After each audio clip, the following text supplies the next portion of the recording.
Here's Decoding Emotions from Neural EEG Data, presented by Raphael Huang, Shasha Lu, Jos Parayu, Alia Saed, Jonathan Yao, and Eva Zhang.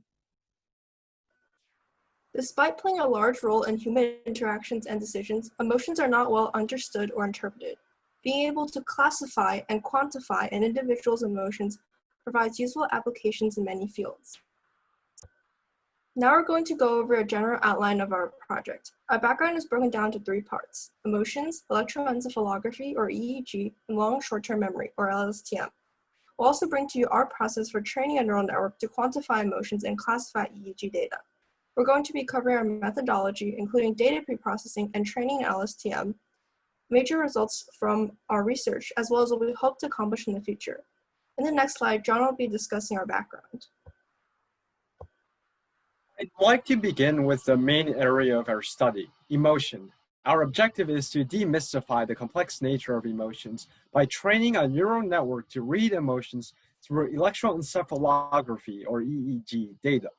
Emotion may be analyzed in 2 dimensions, valence and arousal. Valence measures emotion on levels of pleasantness. Arousal measures emotions on levels of excitement. To describe emotions with specificity, a valence arousal chart can be plotted with valence on the horizontal axis and arousal on the vertical axis. For example, depressed would have a low valence score because it's unpleasant, and a low arousal score due to low excitement, resulting in that emotion being graphed in the 3rd quadrant of the valence arousal chart. We are able to quantify emotions on scales of valence through EEG data. Rafi will explain how that works.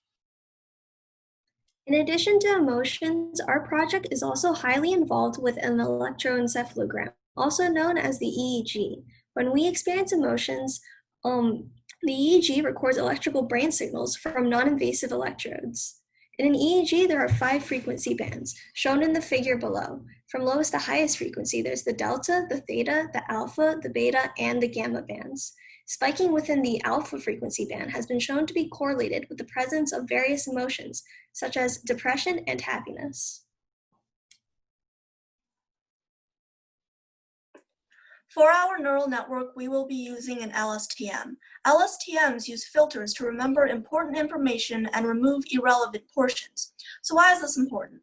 Well, when someone is asked to account the events in a movie, they would recall memorable moments that have great impact on the movie's plot, the origins of the main character, plot twists, or character deaths. Details like describing the clothing of a specific character are irrelevant.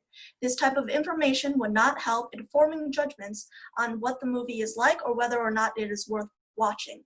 Similar to how we automatically process which information to remember and which to forget, in order to create a more accurate prediction, LSTMs remove unimportant information. We also have our overall neural network, which is composed of 3 layers: an input layer for the initial data, the hidden layer where all the computation is carried out and where our LSTM functions to sort information, and finally, we have the output layer that produces the results based on the inputs. Being able to detect emotions from electrical activity in the brain provides many useful applications. One example of its use is in the medical field.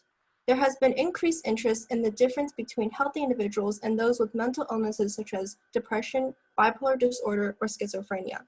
One possible difference lies in the electrical activity of the brain. So knowing the emotional state of a patient helps doctors create more effective therapy methods tailored to combat a specific emotion. In addition, researchers can compare various illnesses via emotion generation so that breakthroughs in one illness can be applied to another, which can greatly help both patients and researchers. As for the commercial field, companies wishing to test new products can conduct analysis on brain signals of a trial group. The emotional feedback will be more accurate than anything that consumers say verbally or write. In the next slide, we'll be discussing our data. The data used in our research paper was drawn from the dataset for emotion analysis using physiological signals. 32 subjects watched 40 one-minute videos that were specially chosen to elicit strong emotions, shown in the figure below by the green circles. After they watched the videos, they rated their emotions based off of valence and arousal. The deep data was then pre-processed to input into the neural network. A bandpass filter between the frequencies of 4 and 45 Hz was passed over the data. Bandpass filters annihilate the frequencies above and below defined parameters. For our study, all frequencies below 4 Hz and above 45 Hz were removed. The graph above plots microvolts against seconds in the time domain and highlights the outputs of 14 electrodes, which are most correlated to emotions. Each colored line on the graph is representative of the output of a single electrode over 2 seconds of time. This graph cannot highlight the frequencies of the electrodes because it is limited to the time domain and cannot reflect both the time and frequency domain at once. The data was then cut into 2-second intervals in order to analyze it incrementally. Next, Aaliyah will discuss the creation of the LSTM. To classify the valence of emotions, we built a long short-term memory network, a type of recurrent neural network, consisting of 7 total layers. We use the Keras library, a common deep learning library in Python. Since this is a classification algorithm, it outputs an array of probabilities that a given time increment corresponds to a particular valence score. For example, an array that says 70% 6 and 30% 5 would mean that there is a 70% chance that that increment had a valence score of 6. This is a snapshot of our code. Now, we will discuss the results of our algorithm. Our network was trained on subjects 1, 2, and 3, and tested on subjects 4, 5, and 6. We achieved 84.3% accuracy on the training set and 32.4% accuracy on the test set. This graph shows the accuracy of the network over time. 32.4% is roughly 3 times better than randomly guessing valence scores. However, this large discrepancy between training and testing accuracy shows that our network was unable to adapt to the test set of subjects 4, 5, and 6. For each of the 117 videos used in testing, the actual valence score is subtracted from the predicted valence score. The histogram shows the distribution of these differences. The superimposed line plot shows a mode at a difference value of 0, which means the network's predictions match the actual scores most of the time. There's also a mode at roughly -6, and that is due to the high percentage of predictions with a valence score of 1. This may have happened because of the network's inability to find a pattern corresponding to a particular valence band, resulting in a large negative difference between the predicted and actual valence scores. Despite this, it can be concluded that the LSTM neural network is somewhat successful in predicting valence values. To further compare predicted and actual valence scores, we can use a confusion matrix, which is described in the next slide. This confusion matrix compares predicted valence scores on the x-axis against actual valence scores on the y-axis.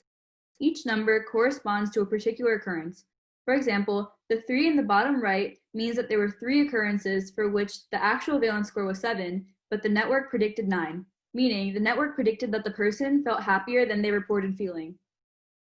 For highly accurate algorithms, there should be a dark diagonal line down the graph starting at the top left corner. There does exist some diagonal correlation, which can be seen in the blue circle, which means that our algorithm was able to predict valence scores correctly or 1 bucket away for many cases. The tendency of the algorithm to predict 0 or 1, as John mentioned, is also visible in the confusion matrix.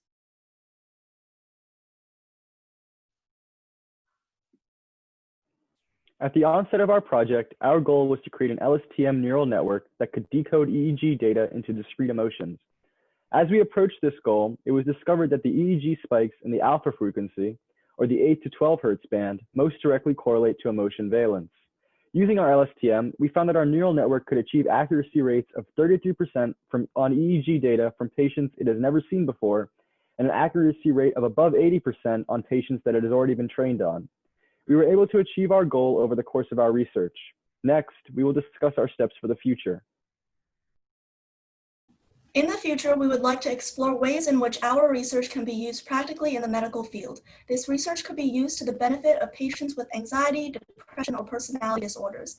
If more time was given, the neural network would have been trained to give more accurate predictions, specifically a Fourier transformation, which can break any waveform down into sinusoids of different frequencies, would have been used to change EEG signal graphs from the time domain to the frequency domain. We want to determine if frequency domains mentioned earlier in the presentation would yield more accurate predictions.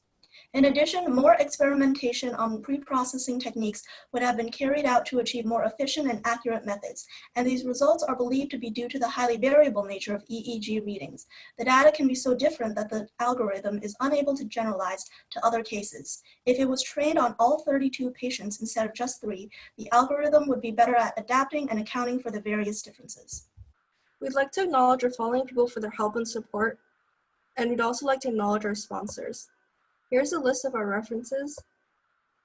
So thank you for listening, and if you have any questions, we'd be happy to answer them.